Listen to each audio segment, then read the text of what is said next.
play it when you have like half economy as teas though, because you just have Donk with the AK going first, and then you literally on some Stalingrad shit, just pick up the AK when he dies, bro. That's your job. Get the rifle when he dies. Keep going in. Immediate money pressures. We did for see there the FaZe. first little micro mistake have as well paid from by, Jay we'll see how Bowen, good it where looks obviously the once short everything's come execute was through. coming in, but But they first, sort of knew some that a player had discussion. slipped down into CT Again, spawn, and even though they had we've two seen players well sort of studied covering it, for able to Spirit's isolate that so guy, far. Jay Bowen was so But, like sort of locked in on that idea that he just gave up short and was looking at the wrong angle.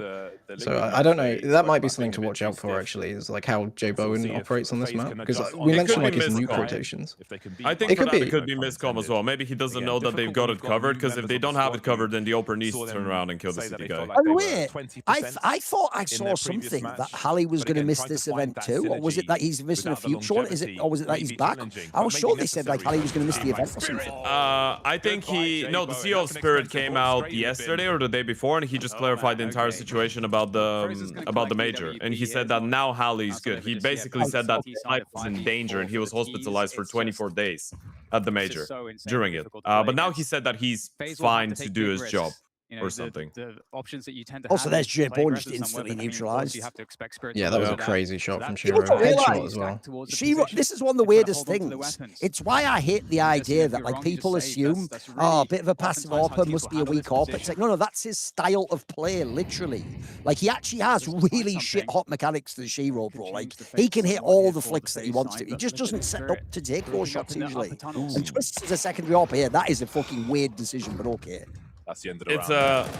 I think they basically just shot themselves in the foot at the start of the half with that double AWP decision. Because that doesn't work now. You've got fuck all money from here on out. Like, okay, it's a gamble. If it had worked, it seemed genius. Yeah. Where you count them. The problem is, like, yeah, again, is Twist really the one I want secondary AWP? Not really.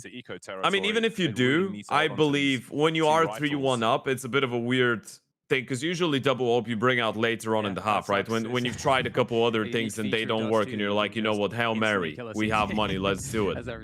But it's early half, they don't have money, and they've not tried anything. They just lost a very close round. So I guess it's just, they're like, let's pull a rabbit out of the hat. It's Hope so it hard lands. to shout here. I'll see if the CT's actually pushing. If you hold this, is a really good position, actually. Phase over, 3 rounds at the moment. Oh, so you even dodged getting shot, by the way. That's actually that worked. That actually worked. Oh, he's going to get forced out there with the... Well, unfortunately, you So needed to 2 save rounds now both. for Spirit in No, the other most thing that's broken hilarious phase. is, mate, Twists himself. I think one of the At most least difficult you made that things point here, earlier, he doesn't James, get all in the this guns, because matchup. he must be on some goddamn pretty shit, too. Well, It's sure, like, it makes it I look can so do easy. everything in the all But the one of the roles most in this difficult game. things in this matchup You have to speak like that, by the way. think it's very I can hard be to entry, play a start, disruptive style auto against AWPer and Spirit IGL. It's before like, they get can to you that just speak in a position North American on accent and just catwalk, play as like where a they semi-lurk just with get to aggression have or a something? You know, like massive Team Liquid 2019 And as I well. think that's No, the Thorin, conundrum that almost no team I am will not consider. doing that very much. Like, I can't even. You saw I'm recent trying to be. images as well. It's the face it punk, like, EU accent, isn't it? The one that everyone just acquires. God. He's wrecked all the ends of the words because it's totally legible. It's totally understandable. Also, I don't actually blame him. Some people, if you don't know, by the way, Richard Lewis is like that. When we used to do By the Numbers, Richard Lewis would talk to me, and because he lived in the northeast of England once, he would start speaking like he's from Newcastle. Then he would speak to the producer Sam from Wales and be like, "Yes, boy, we're doing that on some Welsh shit." It's like, what's your actual accent? What the fuck? Who are you? Whoever, you can meet me, whoever you're around. Like, Just you there. have to get Some some people kills. are. You don't want True. to allow this economy to get out of Do you remember hand. actually towards the end of 2019 when Twist was like, I want to be an AWPer, and everyone was begging him not to, because why would you waste your aim like that? Effort to get a kill, grouping up in that mid position, but Shiro, like shooting fish in a barrel for It's him. why I don't Very blame him. If easy people indeed. don't know, the original thing that he hated about Elise was the idea that, like, because Elise and Naf both were sort of set in their roles so clearly, he was the one who had to sort of like sacrifice a little bit. Like, I think they were nicking from him on both ends. He couldn't be the like follow-up trade guy that gets all the frags. He couldn't be the pure lurker because Naf do that. And then he was just left to be like, you do whatever's left. And I think he resented that, unfortunately. So ever since then, the real problem is the only person who's actually been able to wrangle him is Carrigan. And then aside from that, he had the period where he was willing to let Cadian try, but because Cadian, I've already told the story, wouldn't do a playbook. Him and Yikinda pretty quickly mutinied that one. Don't even worry about that one. They were like the officers on the fucking bout, you just mutinied immediately. And then after that, look, I think he gave Shui a chance. But I will say this, and I'll always bring this up. Wait a minute, what do you mean Carrigan betrayed us and left? You were the IGL. Then you let Shui take over, and you're like, actually, this takes shit in it. Anyway, I'm off. It's like, didn't you sign off on after decided? What? That's exactly. Everyone told me Carrigan just didn't phase and then he left. Like, yeah, it's weird that. It's almost like when you get a better offer to your team, you think it's way better. It's going to be a lot more fun to play and it pays the same money. You go take it, innit? It's sort of a human decision to make. I think they did. It is very funny. I remember, I think it was, I think we did a show. I think it was like an Overcomed or maybe, I remember we were on a show together, Duncan, when around the time that happened, and we were actually talking about that because people didn't pay attention to the way that Twists never took responsibility for what he did with Liquid. With some of the things, right? With even scouting, I don't know, Ultimate and going out there and being like, yeah, I made that decision. And then you decide to give up on the IGO and then you're out. But then with Carrigan leaves, that's a big issue.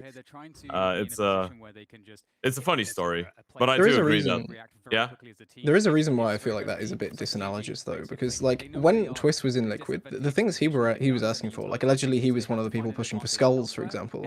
They cost money. Like they spent money based on what Twist wanted. wanted in Liquid. Whereas with FaZe, it's like, sure, Kerrigan probably did get to sign off on Jacob, but it's like, they probably told him, you know, you have like a Fiver and a Fredo, like, get what you can, you know? So it's not really the same thing, is it? I can't really blame no. Kerrigan Yeah. for bouncing. The obvious No. thing is that one of that guy in that African country, like, Oh, corruption is only wrong when I am not involved. When I am, that's what Twist means is I hate it when people leave me in the dirt, leave me in the wreckage, brother, and then they just go off in the other plane. I like to be the one that leaves in the other plane, and then they stay in the wreckage. It's like, well, yeah, obviously, that's like a story. I'll tell the story of like when I actually realised. Little guitar. So one time I went around to someone's house and, you know, we were like going to go out drinking in like the nightclub or something. So we're just doing that thing where an hour or two before. And he had like, I think it was like his brother's kid or something was there playing on like an Xbox. So I'm waiting for this guy to get ready. And the kid's just playing like some single player game. So the kid's been playing for like 3 hours, but so I just go, can I ever go on that? That game looks good. And this little kid was like 3 or 4 just goes, but I'm playing. And I go, yeah, but I just want to go out. I'll have a go for like 5 minutes. You've been playing all day. And he goes, but then I won't be playing. And I was like, well, yes, because you're going to let me play for him. And he's going, but I want to play. I get that. Listen, we're trapped in a loop here. So you know what? Forget about it, kid. I'll just be going out. Don't you worry about it. Fuck you. I mean, he got what he wanted. And that kid also could speak English really fluently. Nah, whatever. The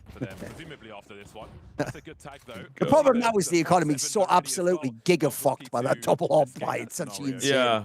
No, the last round was mental, by the way. Is how Spirit had no time and they literally got the kill onto the last player 0.5 seconds before the round ends. And yeah, now FaZe are just screwed. They had a 3-0, by the way. I'll just, you know, remind everyone of it. It's already looking a little bit donezo for Dust. It's kind of like I said though, right? It's a bit fugazi because they kind of just had like 3 weird force buys or 2 after they lose the pistol, and as soon as they had guns again, it's like this is exactly the expected outcome. I think Spirit are just such a better team on this map. He never saved anything either. No. And again, another clean outs for them. Nicely done. Stamping their The Like, I last would not round be surprised was crappy, if but as a top 3. If this ends like 13-5 or something, that's vaguely my prediction. It's always baffling to me as well that, again, because people, the worst thing to ever happen in Counter-Strike is the idea that the number is the answer instead of the question or like the signpost. Because also, everyone talks about today and they just tell me what his number is or what he did in Heroic. It's like, can you tell me what role he's playing or where he's positioned? Because every time I've ever watched this player play, I am like, this guy quite literally has some of the best AK mechanics I have seen in Counter-Strike. yeah. He's just he's a really strong player. So that tells me there's something about where he is in comms, his hierarchy in the team, fucking positioning, like order that you go in the side. It's got to be something like that because players like that, raw talent, can be suppressed by the wrong team setup in that sense. Yeah, I agree. In that sense, I feel like it's better that he's playing some of these anchor in lurking positions because I think he's the type of a player that needs, if it makes any sense, that feels better when he's alone on the map. Almost, right? When he gets to make his own calls and his own decisions and he's gonna get tested alone. Also, it is a bit of a cheat code having this guy. What the fuck? Didn't expect this. Yeah. Switch up from Spirit going really fast. Good defense there on the catwalk position. Yeah, I'm thinking about this from FaZe's perspective, and it's like, what even is the win condition here, right? Because you need Jay Bowen to start going for plays. Like, he cannot keep sitting back like this. You've really got to get him going for these mid fights, or like going for a long pick, or I don't know how else you change the tempo. Because Spirit just snowballing. He tried the mid cross a couple of rounds ago and he got his ass handled to him. But Yeah. They're on B right now. They've completely failed despite taking short to actually identify there's going to be a mid to B, and now it's just a B in fact. Ooh, that is big. He's going to get the third one. This is a mega round. Mega round. Wait. Job though. No. No bomb down yet. We're waiting for Shiro. It's also the 2 most passive players. A lot of time here to work this position for Spirit. Mr. Body shot himself. It's on 6 health now. Barely standing, 6 points of health. By the way, there's still a No way. Has a Molotov. If he Molotovs this now, he has him trapped in. Oh, dude! That took 1 health off him. A lick of the flame took 1 health. And what universe? This is on Tix's like 1 impact round the whole series, I swear. But whenever he does help He did a him. really good job there, bro. He was on his own. Yeah. That was all Man, this- Zontix. He should have this is died about so 3 painful. times. On that B bomb site, but simply not enough. Yeah, FaZe cannot win that half with these rounds. They literally lost a round where they got their last player killed on 0.5 seconds, and now they lose a 4v2 like this. I mean, look at that. What is this? What is this? The head. Those are all headshots. What is this? Automatic. Really good work Jeez. from Zontix. Jay Bowen's discovering the hard way. Yeah, this isn't Dendele, eyeballers and Mongols, mate. Like, there's actually spirit for me. I know I mentioned it before, but I have to go back to it again. Like, I genuinely don't understand why this wasn't the map that was banned. Because none of these players like this map. Like, none of them are specialists. None of them enjoy it. And you can just see it so clearly. Like, everyone's uncomfortable. Except maybe Nachu, I guess. Yeah, Nature's doing well. Here's the coach call. It's bullshit, but this is the logic that you could convince yourself of. Well, if we leave Dust 2, they'll definitely pick it, and therefore we can watch the demos and anti-strat them. And it's like, spoiler, there are no strats against Donk on DT side of Dust 2. Like, the strat is he shoots you in the head, and at the moment, so does today, so good luck with that. Yeah, that's what I was actually gonna say. Donk is 4 and 8, but Magic's and Senior on 10 kills each. Zontix just had that big round with the 4 headshots. I was speaking with an analyst recently, and I remember saying, like, one of the things that's crazy about Spirit and Vitality is that, like, normally when you have, like, a specialty map, right, it's normally, like, one of these rare maps that isn't played as much. To be the best team in the world and have Dust 2 as your specialty map, when that's the map everyone plays, just means you're that much better than everyone else. Like, it's even more impressive than when Cole were, like, super good on Vertigo or something, right? Yeah, it's not a niche map. It's actually one of the giveaways that allowed me. Here's the difference. You know, by the way, here's another example of a really bad narrative everyone's pushing. Well, you can't know if Falcons will be any good because it was just that miracle run at the major. You know, they played pretty much the exact same way those other 2 lands before. They just didn't win them. So your brain just tells you they did.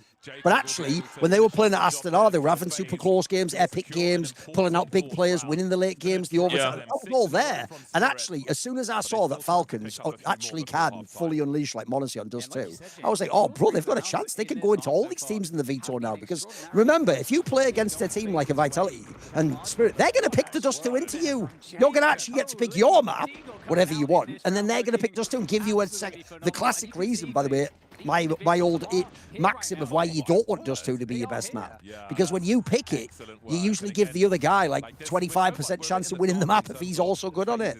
Whereas if, as you say, if you are one of those ridiculous Vertigo Anubis overpass train pickers, usually the other team doesn't like your map, mate. So your strength on it is maximized. Yeah, I think it goes both ways though, right? Because no one really permabans Dust 2. So if you get to play it against a team that doesn't love it at the time, you're just getting a free map. Most of It's the essentially time. a massive That flex, is how right? it works in exactly the opposite of what I just said. Yes. If I say, Yeah.